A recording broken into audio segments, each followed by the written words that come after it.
All right, hopefully this is recording. Um, Good afternoon, everybody. My name's Andrew Farrington. I'm a chief engineer at SGC Engineering, and Paul has asked that I do some lectures on Aspen one-liner. So the next three lectures will be on Aspen one-liner and coordination and protection studies. This slide just goes over a little bit of my background. I graduated from the Humane EET program in 2009. I also have a graduate certificate in Power Systems Engineering, Protection and Controls from Worcester Polytechnical Institute.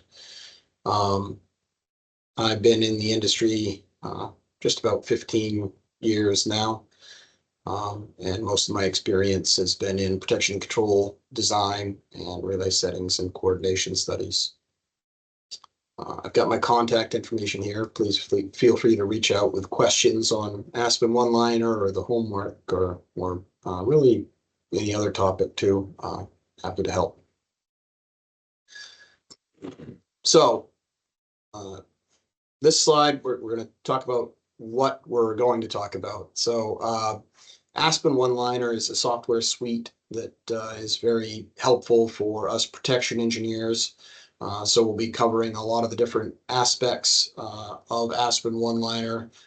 What is it? What do we use it for? How do we use it? Just generally, the kind of the basic functions. And then how do you model each individual element that you would need in order to create a complete system model?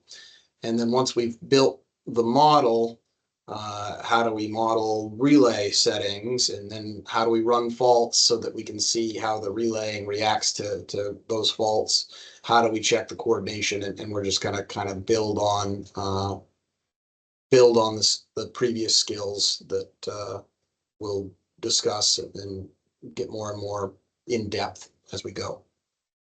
And then we'll briefly touch on some other functions that are available, but aren't used as frequently, but not going to really focus on those due to lack of time. All right, so Aspen one-liner, you might hear people say Aspen and they're referring to Aspen one-liner most often, but Aspen is actually a company and they are the ones that made Aspen one-liner, but they make other software packages as well. But you might hear people use one-liner or Aspen kind of interchangeably, and that's why they're usually referring to one-liner, but Aspen's the company.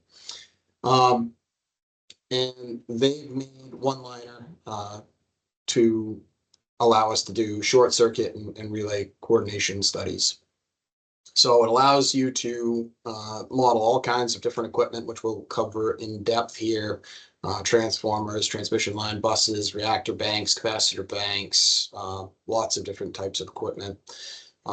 It also lets us model protective elements like fuses, overcurrent relays, distance relays. And then there's a lot of automated functionality as well that helps you develop your coordination studies, which we'll talk about. You can also do some more advanced things like step event analysis, which basically looks at how as each individual relay reacts to a fault, the breaker that it trips opens, how does that now change the current and impact the relaying in this new system configuration. You can calculate boundary equivalence. So if you are a utility that needs to provide a system equivalent of your utility system to say a solar developer or an industrial customer, to let them know what kind of fault current you have at a certain area. You can give them that system equivalence, voltage sag calculations, fault location, arc flash analysis, checking of breaker ratings, etc. So, all right. So what do we use it for? I like to refer to this NERC study that they did in 2017. So what they did was they surveyed a bunch of utilities and asked them what was the cause of misoperations that they've had. And I always find this very interesting that 28%, and actually it's the biggest chunk of this pie chart, was due to incorrect settings, logic, or design errors. So it's, for those of you that know me, QA/QC, quality assurance and control, is something that I'm passionate about. And Aspen One-Liner is a software package that makes it a lot easier for us to do some of these calculations for relay settings and protection studies. So you can imagine that if you had to take a large system and use kind of a Y bus matrix that you guys have learned about to calculate the fault current, you can see where that would cause a lot of errors. So instead, what we can do is we can use Aspen One-Liner to develop the model, and then you can kind of dynamically run those faults, and you can also get your branch currents, which is important. The Y bus, the admittance matrix doesn't give you your branch currents, so you have to then calculate those from the total fault current afterwards. So so it makes it a lot easier to calculate fault currents and check coordination so that we can try and limit those incorrect settings errors. So we're going to be using the Aspen One-Liner model that I developed called Sample 20. Basically, with the Aspen software package, they include a couple of sample models, and one of them is Sample 30, which is 30 buses in it. And Paul tells me that you guys have an academic license for Aspen One-Liner, and it's limited to 25 buses. So I basically took the Sample 30 model and I deleted 10 or so buses out of there so that it would be available for you guys to use in the using the academic suite. And it was kind of the minimum number of buses I felt we needed in order to look at all the different scenarios and pieces of equipment that I wanted to look at. So, all right, so how do we use it? The interface is fairly intuitive, at least I think so. It's a graphical one-line interface, and if you're familiar with Windows-based software, you should be able to figure it out fairly quickly. First, you just double-click the one-liner file to open up the program. It's this .olr extension. And once you've got the software open, you can then use it like normal Windows-based software. Apologize, I lost my train of thought there. But all right, so you can click and grab equipment and move it around. That's pretty self-evident. I like to navigate by holding down on the middle mouse button, the scroll wheel. If you press it down, you can kind of grab this little hand and move them around. Holding control and scrolling up and down will zoom in or out, and you also have a slide bar here. If you double click on a piece of equipment, it'll give you the parameters that for that equipment. You can also often right click and get more options. So all that stuff is pretty typical.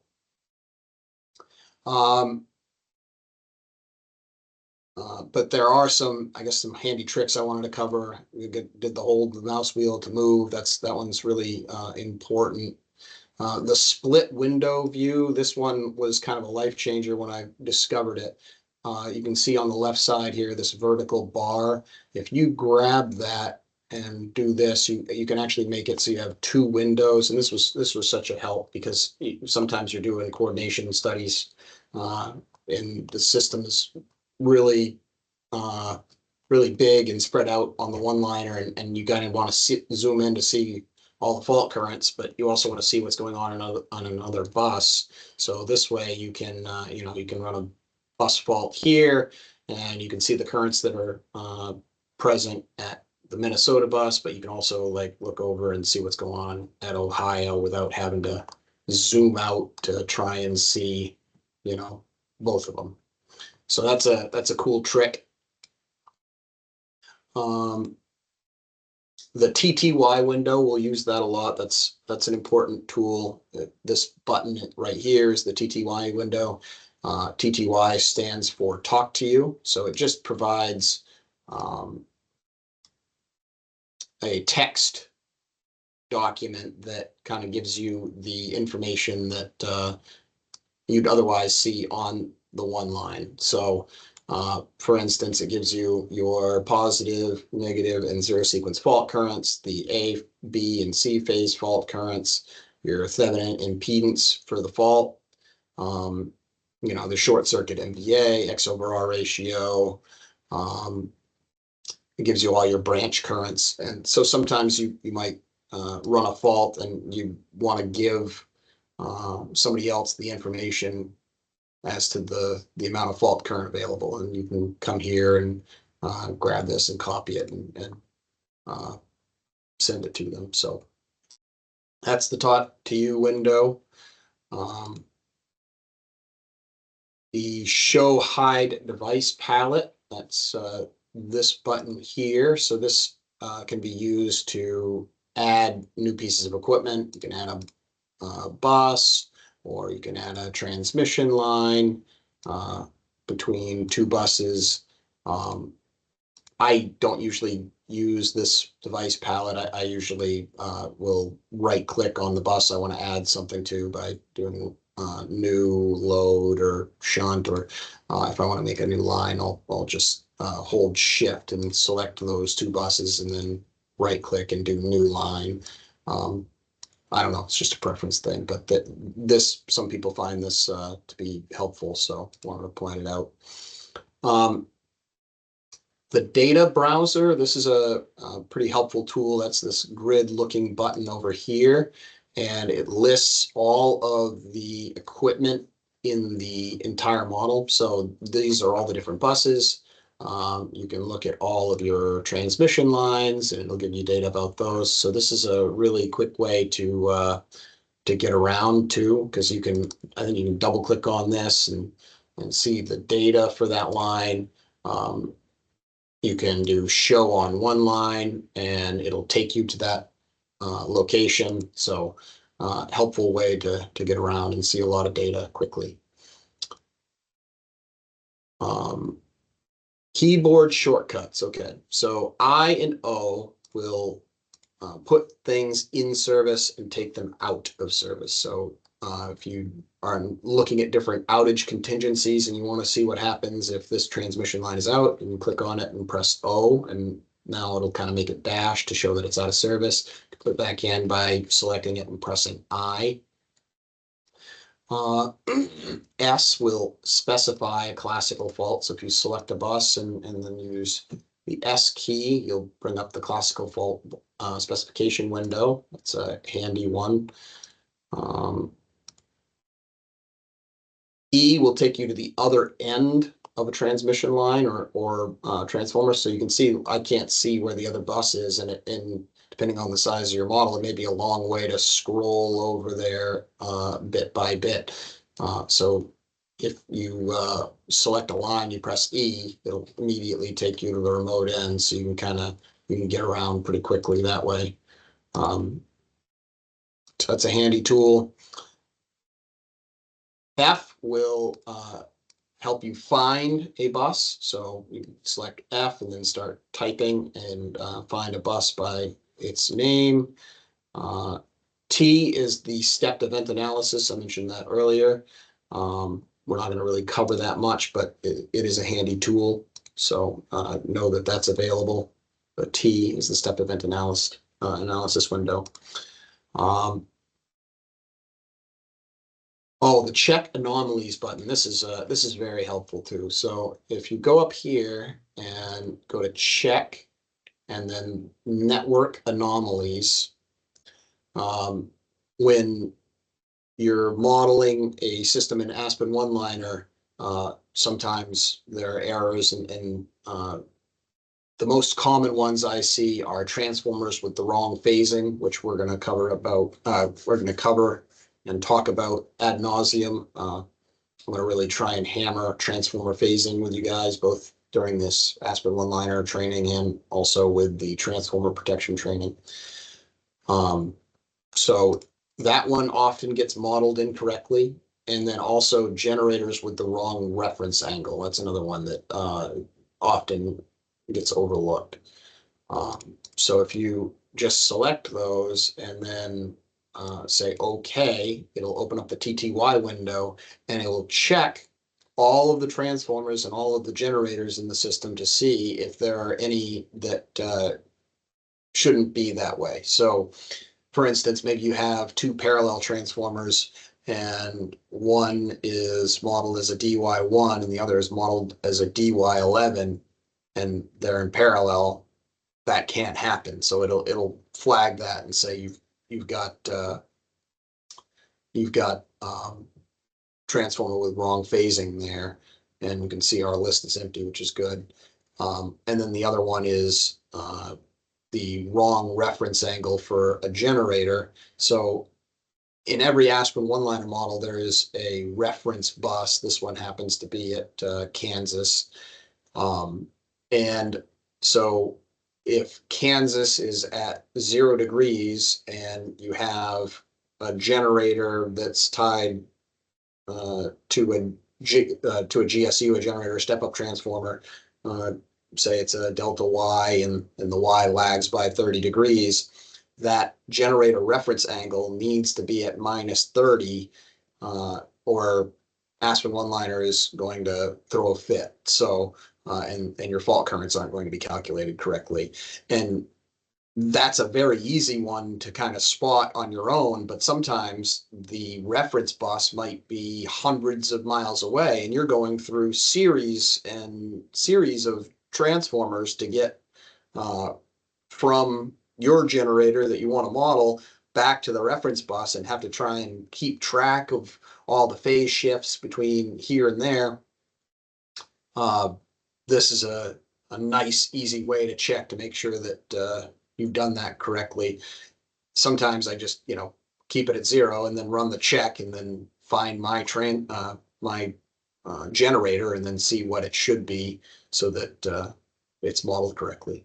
So that's a good check. The phaser windows, that's another handy tool. So if you have a fault, let's say 50% on this line, if you right click on a breaker and do show phasers, put them in panel 1, it'll actually give you the voltage and current phasers for this terminal. So what are the voltages at this bus and what are the currents through that breaker? So it'll give you each individual phase. You can change whether you're looking at the phase to ground values or the phase to phase values or the sequence values. This is a 3-phase fault, so it's all positive sequence current and voltage. Yeah, sequence currents, it's all positive sequence current. So this is pretty cool. If we do an unbalanced fault, say the line in the line, you can see now that how that changes your phasor diagrams, right? So we have the B and C phase current that are equal magnitude and 180 degrees out from each other. And you can see that the B and C voltages get closer together. So anyway, handy tool so you can kind of visualize what's going on in the system when there are faults.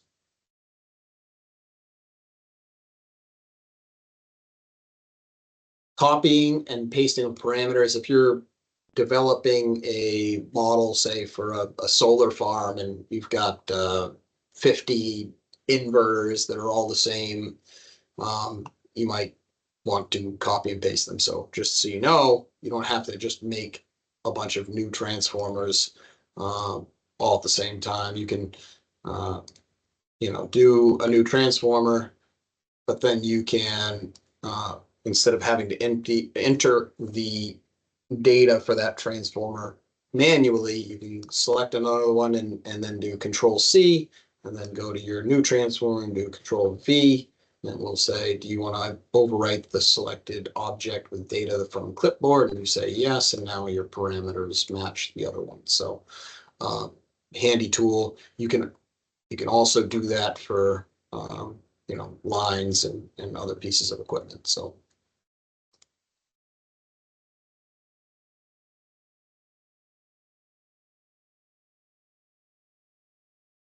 useful references. The Aspen one-liner help contents are really good. So I encourage you to use those. If you ever have a question on how to model something, say, like if you have a homework problem and you want to check how to model transmission lines, and what I've told you isn't clear, or it's not in the notes, you can double click on a transmission line, go to help, and it will list, here are all the things that you need to enter: length, physical length of line. This item and the unit are used for informational purposes only. So it'll give you all of that information. So yeah, the help contents are really good. You can do searches. So if you're looking for, well, the last search I did was for differential.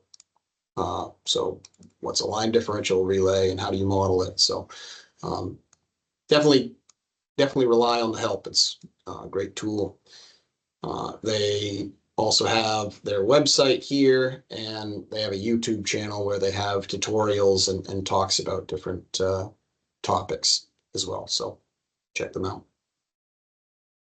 All right, so now we're going to go through each piece of equipment and how you model it in detail. So the types of equipment that we can model, again, are buses, lines, switches, transformers, either 2 or 3 winding, generators, type 3 wind plants, converter interface resources, which are like solar farms and battery energy storage systems, shunts. That's what Aspen one-liner uses to represent capacitor and reactor banks. We call them shunts. And then relay groups and relays. Key thing to note is all parameters must be entered in per unit unless there's something that says otherwise. And like here it says neutral, ground, impedance in ohms. Like that's an instance where this would need to be entered in ohms, obviously, but there's no units on anything else, and that's because it's entered in per unit. And one of the things that you want to check if you get an Aspen one-liner model from somebody else, you might want to go to File, Preferences, and look at the system base MVA, right? You check out your S base. And generally speaking, it's going to be 100 MVA, but if you need to model new equipment and you use the wrong S base, your model is not going to be accurate. So you should always verify that your system base is 100 MVA when you're working with a new client or a new Aspen one-liner model. Okay.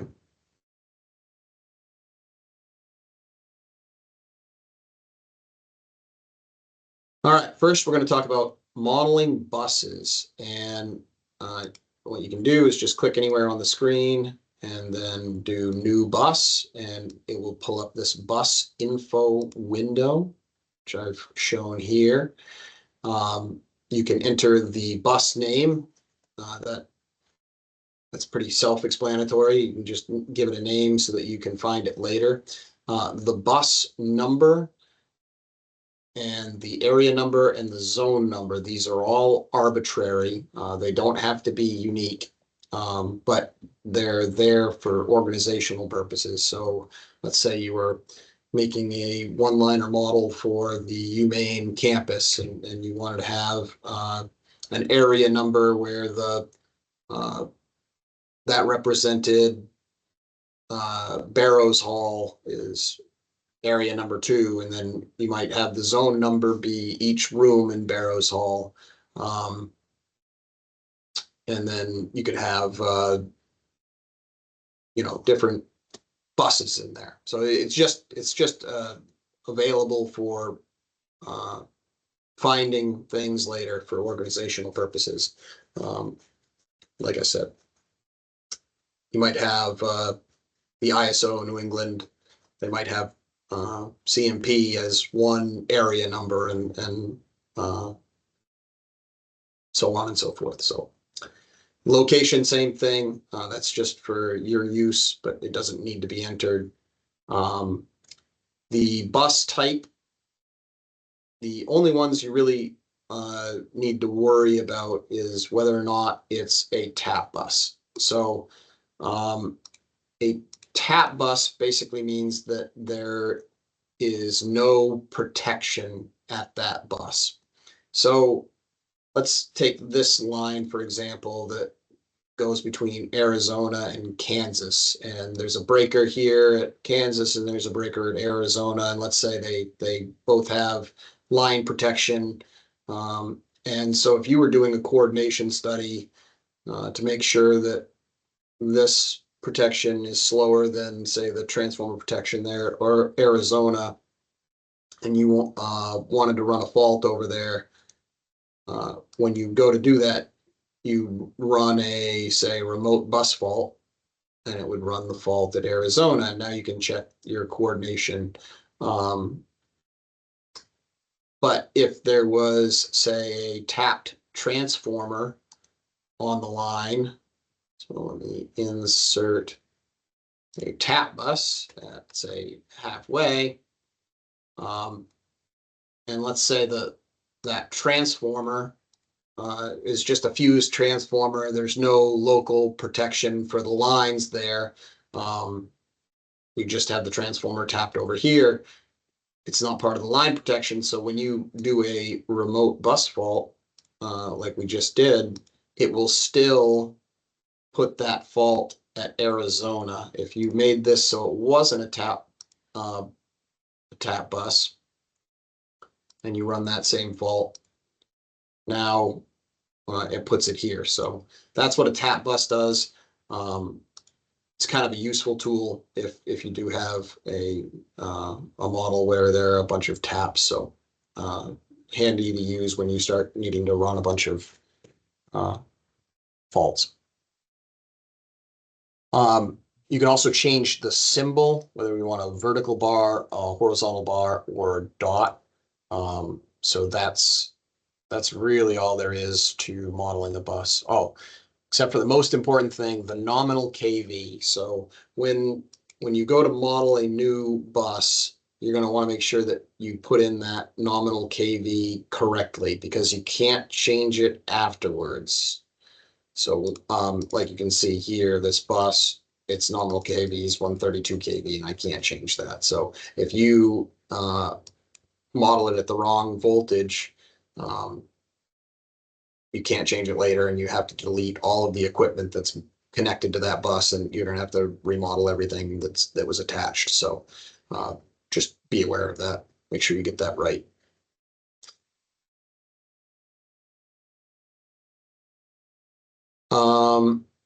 Oh, and breaker data. So there's another tab on the bus info window, and this will allow you to model different breakers.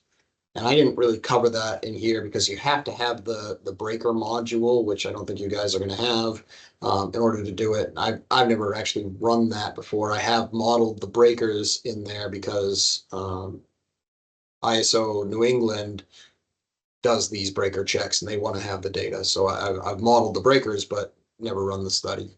But anyway, you can put in breaker information in this breaker window for the uses when verifying that your breakers are going to be rated sufficiently for the fault current. So that's available at each bus.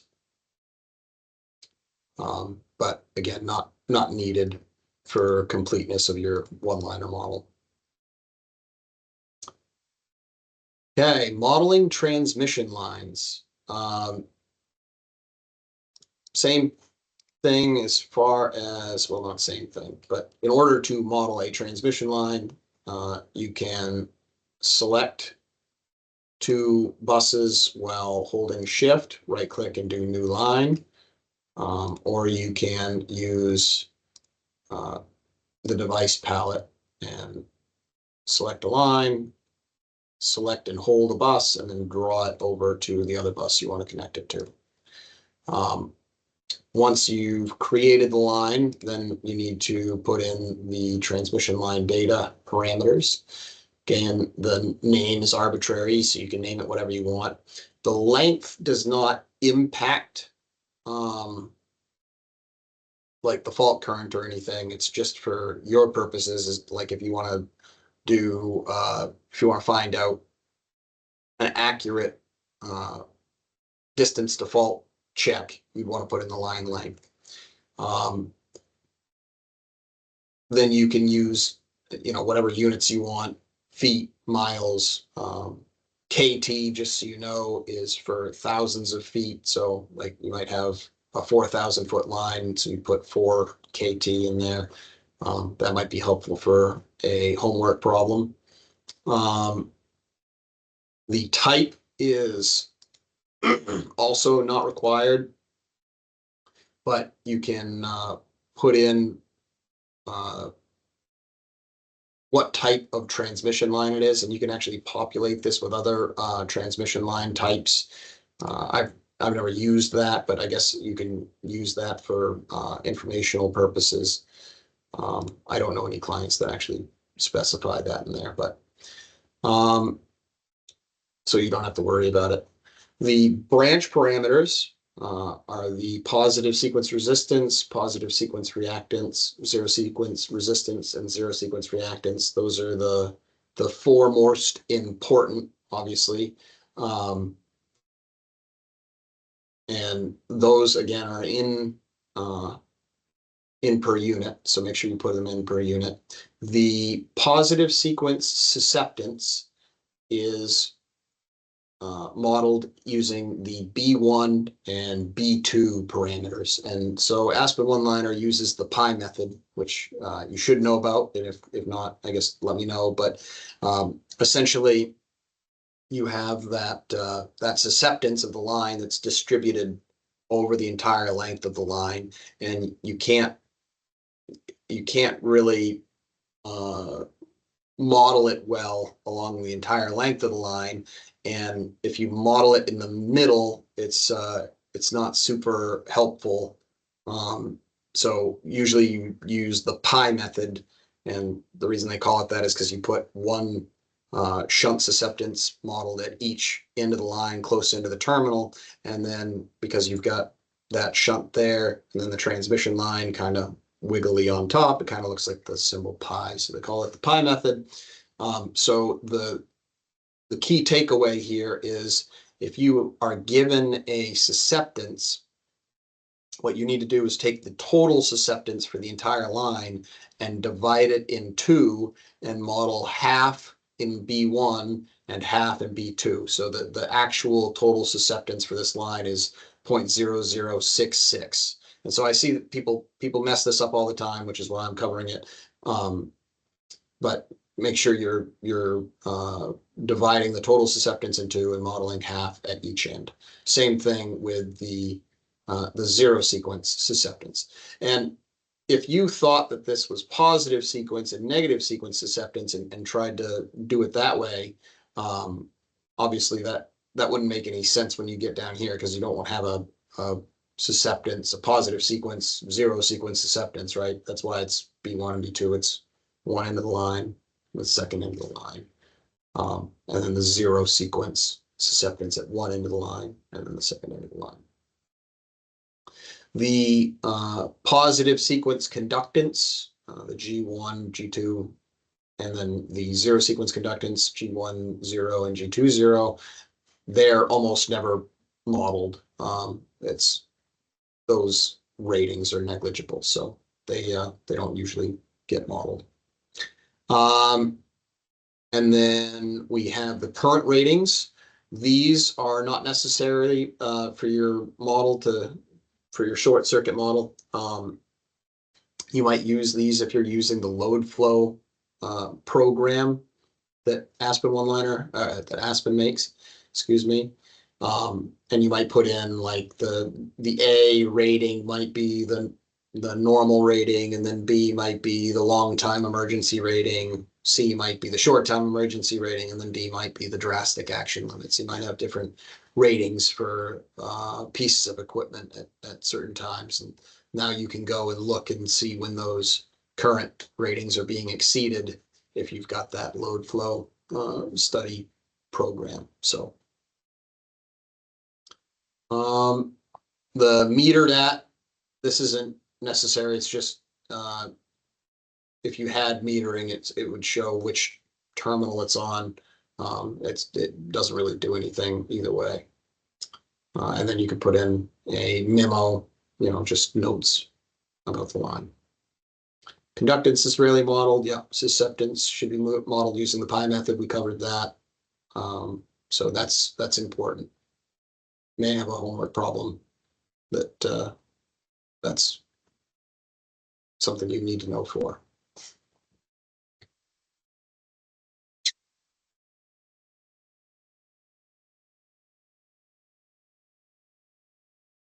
Okay.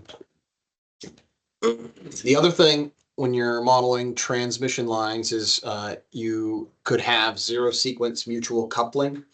And I'll cover that briefly, though I'm sure that you'll hear more about it when you look at transmission line protection. But essentially, in the positive sequence domain, each set of three phase, say you've got two lines that share a single tower here, right? Each of these phases, because the current in the phase is 120 degrees out of phase with each other, the electromagnetic fields tend to cancel each other out and don't have an aggregate impact very much on the other line. This can change, though, if you have a single line to ground fault, because then there's zero sequence current in each phase that's of equal magnitude and equal phase angle. So those can actually add together, and now you can get an electromagnetic field that couples onto the other transmission line.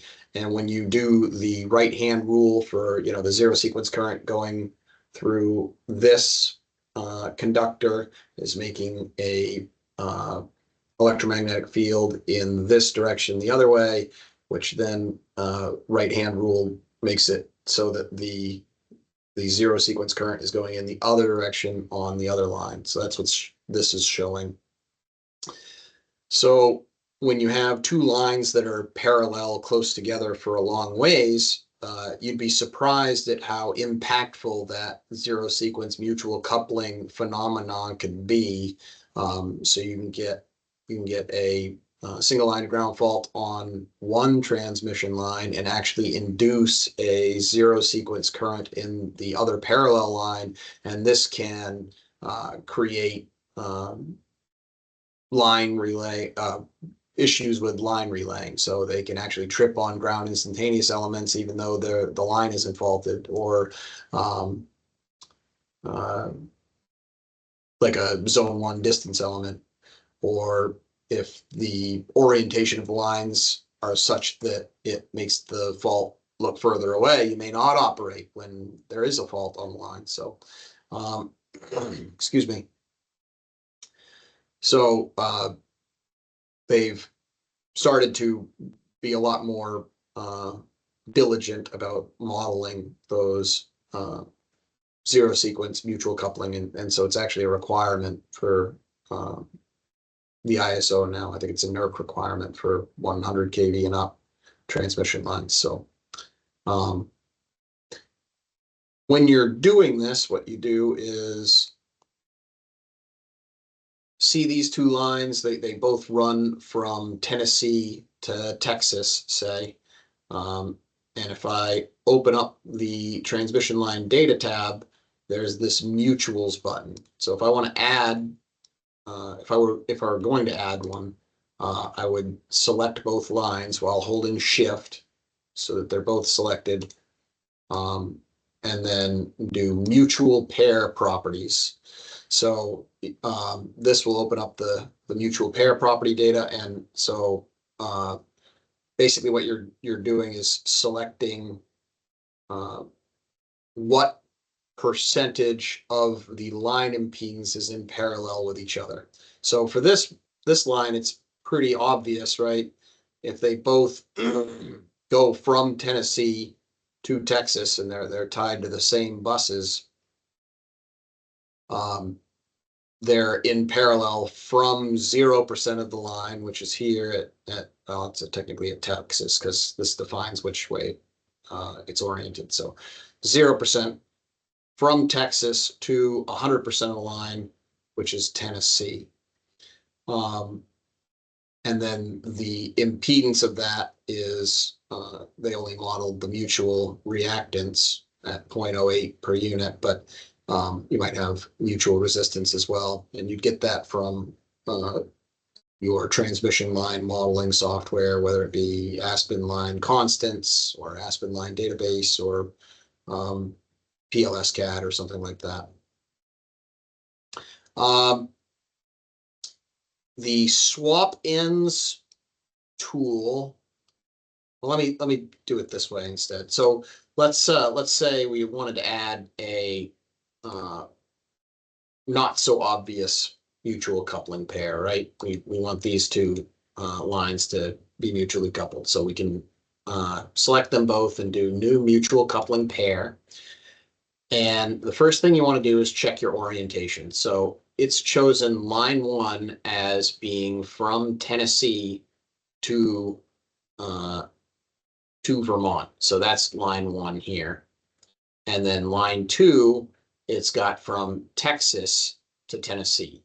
Well, if we were going to model the percentage, they would actually, if they would want to be modeled in the same direction,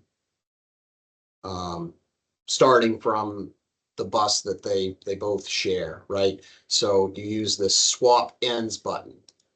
So now it knows that, you know, the line that's, each line is starting at Tennessee and leaving there and going to another line. It may not be so obvious if they don't share a bus, but basically that the line is going in the same direction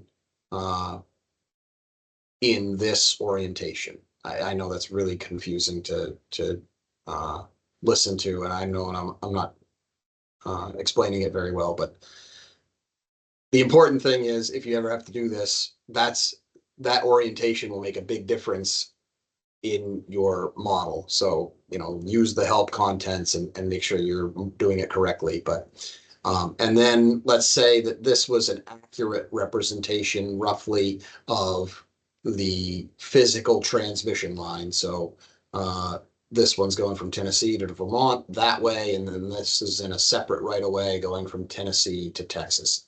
So since they both starting at Tennessee, which is the beginning of the line, they would both start at 0% of the line impedance. But let's say line 1 looks like maybe that's half the length, the overall length. So it would be from 0 to 50%, excuse me, of that line impedance is in parallel with this line, and that one's maybe a third of that is in parallel, right? They're in the same corridor. So we'll change that to 30%. And so now this will make it so when you're running faults along the length of this line, that zero sequence mutual coupling phenomenon will only be once you run the single line to ground fault in an area that is actually in parallel with the other line. So that's why it does that. And then you put in the mutual coupling parameters, impedance. Okay.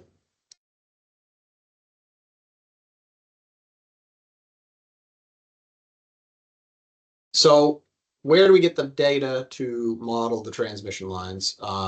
You might get it from Aspen Line Database, Aspen Line Constants, PLS CAD.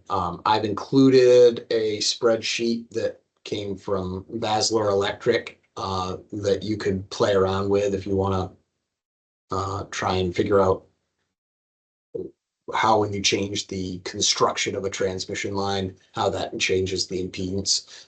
Basically, you just put in the dimensions and location for your neutral wires and your phase conductors, and then this will automatically calculate your zero sequence and then positive sequence impedance. But it is calculated in ohms, so you will need to convert that into per unit before you model it in one liner. So just be careful of that if you do try to use this and play around with it. Modeling switches. This is pretty self-explanatory. A switch just is a way of tying two buses together. You might use it if there's a switch that's available in the system that ties two buses together. I also use it sometimes for like a bus tie breaker, just because I want to be able to quickly open that tiebreaker up instead of having the two buses connected and having to take different pieces of equipment out. You can separate it with a switch. There are only a couple options here. What you do is say whether it's open or close, right? Pretty simple. You can right click it. No, don't right click it. You just double click it and open or close it. One of the things that they added recently is you can say whether it's normally open or normally closed, which is cool because sometimes you wonder, well, what's the normal position of this switch? Because if it's normally closed and you get the model and it's shown as open, you don't know, well, is that a mistake or was it intentional? What's the normal state of it so that you can know what your contingency needs to be.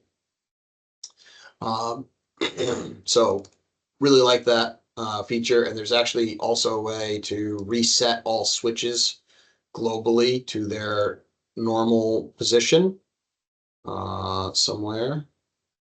Set all switches to normal state, which is cool. So if you get a one-liner model and you're not sure if somebody left a switch open or closed when it shouldn't have been, you can just reset all switches to their normal state. So and that's pretty much it for modeling switches. Oh, yes. The other thing is you would think a switch, or maybe not you, I would think a switch is basically a short circuit between two things. Well, Aspen one-liner doesn't like zero impedance elements. So even switches have to have a small impedance in order for the calculations to be performed correctly. So in the if you go to File, Preferences, there's a switch impedance entry. So all switches will be modeled as 0.001 per unit on 100 MVA. That's their impedance, so that they have at least some impedance, so that one liner doesn't throw a fit. And you can change that to whatever you like. All right, modeling two winding transformers.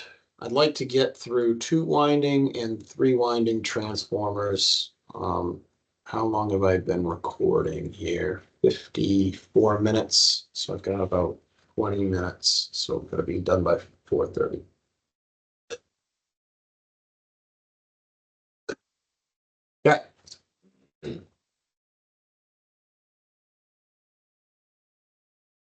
Modeling two winding transformers. We went over how to do this. Select two buses that you want to add the transformer to a new two winding transformer. Enter the name. We know that that doesn't matter. It's just to help us later. The circuit ID, same thing. That one is actually a unique number if you have two transformers that are in parallel with each other. One will be circuit ID 1 and one will be circuit ID 2. Oh, that's not the case for this one. I wonder if that's because this is a 3-winding transformer, not a 2-winding transformer. I did this. I think it would be circuit ID 2. Yeah, it is. So that is a unique number.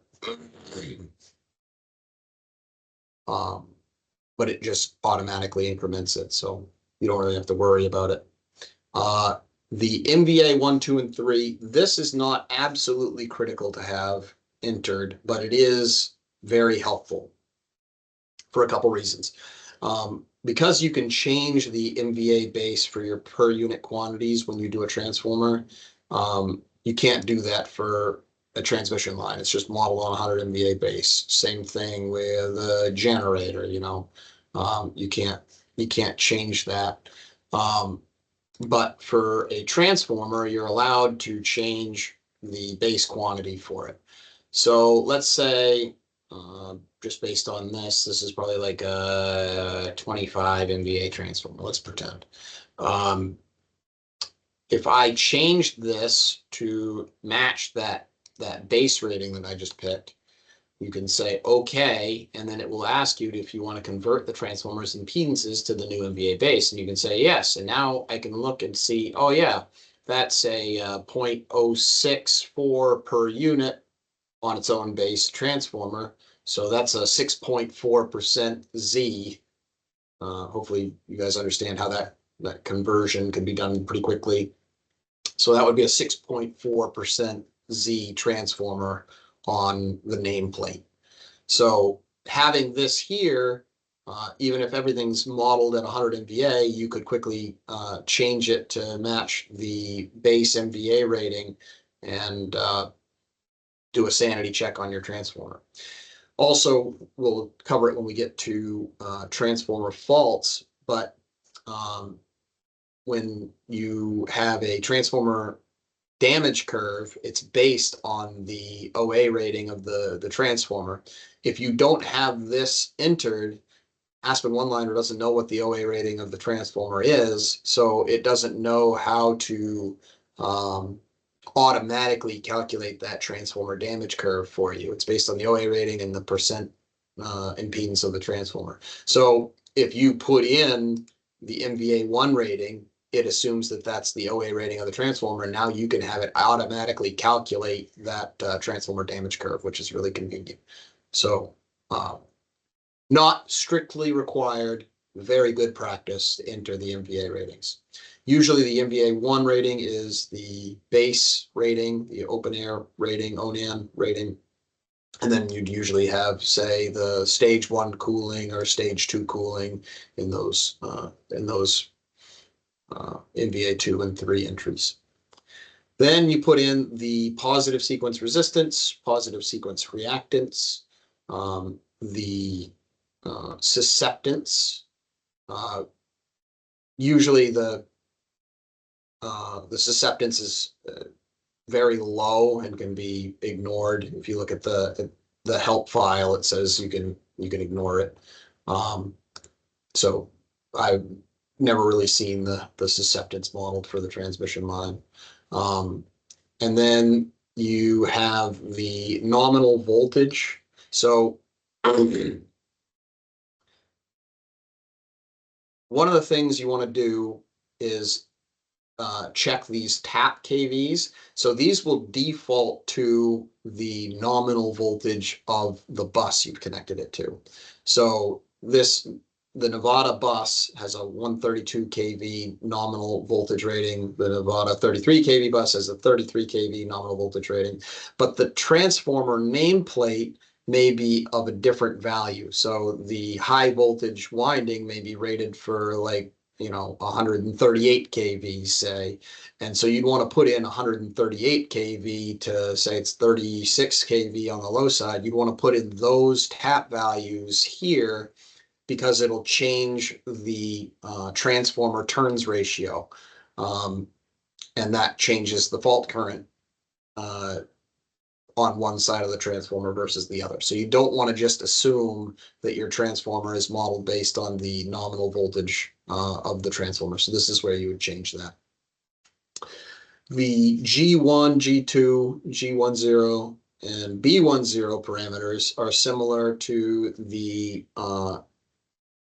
transmission line G1, B1, and G2 and B2 values. That's if you have a shunt on either side of the transformer that's taken in service or out of service when the transformer is open. So like say there's a reactor on the low side of the transformer, and when you take the transformer out, that reactor's out of service. That's where you put that. I've never done that before, but it's there available for you if you need it to. The other thing that's important to go over is the neutral ground impedance, which again is measured in actual ohms. So don't let that fool you. Most of the time, you're going to either be putting in 0 or 1.0 e to the 8 in these parameters. So if the transformer the Y winding is solidly grounded, you put in 0 impedance because there's 0 intentional impedance in the transformer neutral. This ZG1 refers to an impedance that's here. The ZG2 refers to an impedance that's here, and then ZGN would be an impedance if you had a winding configuration where they were both neutrals were tied together and then went through an impedance to ground. You'd have that here. Let's say you had this winding was solidly grounded and this winding was ungrounded. So you put in ZG1 as 0 plus J0, ZGN would be 0 plus J0, so that this impedance to ground was 0, so that's solidly grounded. And then if this was ungrounded, that you'd put in the Z of 1.08 E plus 8 in both ZG2 and J ZG2. That's what Aspen one-liner tells you to do. If you click this help button right there, it tells you to put in for the ungrounded winding impedance. All right, where do we get the data to model a two-winding transformer? You need the transformer nameplate, the transformer test report, and the phasing drawings and system planning or studies. That would be for the no load or LTC settings. So first, I've got this clip from Beyond the Nameplate here, which is presented at the IEEE in November 2017. But we're going to cover this in more detail when we do transformer protection. But know that the phasing, the phase to bushing connections for your transformer are very important. So when you model a transformer, two-winding transformer, let's take a delta Y transformer, this one over here. So there's something called it's like the clock method. It's a vector diagram, and this means the DY1 means that the high voltage winding is a delta winding. DY1. So what this means is the high voltage winding is a delta, the low voltage winding is a Y connection, and that 1 means that the low voltage winding lags the high voltage winding by 30 degrees. And where do I get that? There are I think you guys all know that there's a 30-degree phase shift for a delta Y transformer. Um, and you can configure, you can buy or manufacture a transformer that has any combination of 30-degree phase shifts. So there are actually 12 of them. So they developed a nomenclature that basically this is 0, or sometimes it's called 12. And then you've got a clock, because if you have 360 degrees divided by 30, there's 12 possible clock positions or combinations. So you can represent that as a clock. So there's 1, 2, and so on. Most commonly, you've got DY1 and DY11. So this would be 11 o'clock over here. So if you were looking at this to determine like the phase rotation, and you had the eye, I think you guys have seen this before, that's staring here at 0 degrees, and this is spinning counterclockwise like that. The 0 would rotate and come before the 1. So when the Y winding is at 1 o'clock, that means it's lagging the delta winding by 30 degrees. If this were DY11, that would mean the Y winding is over here, the delta winding is here. So therefore, if this were spinning around, the Y winding would lead the delta winding by 30 degrees. Okay, so that's really of critical importance. May have a homework problem based around that. But that would be on the transformer nameplate. Right here is a vector diagram, just like we were talking about, right? So the high voltage winding side is a delta, the low voltage winding is a Y. So it shows you it's a DYN. N means that the neutral is available as a bushing. So it's got the X0 bushing available, which is the transformer neutral of that Y winding. And then the 1 means that the Y winding lags by 30 degrees. And you can see that kind of visually if you were to take this vector here and draw it over here, it would be right there, right? And so therefore, again, if you were rotating this counterclockwise, H1 would come first, and then X1 would come second. So the X1 winding lags by 30 degrees, DYN1. Okay. But as you see from beyond the nameplate, that's the transformer nameplate makes 2 critical assumptions. One, that the system has an ABC phase sequence, and that the phase to bushing connections are ABC, or 1, 2, 3. If you have a negative phase sequence system, which is rare but can't happen, then your transformer nameplate would actually be backwards. So a DY1 transformer would be a DY11 transformer when you model it in Aspen one-liner. Or if the phase to bushing connections are not 1, 2, 3, 2, 3, 1, or 3, 1, 2, if they're not in a positive sequence, you would have to reverse it. And hopefully that's clear.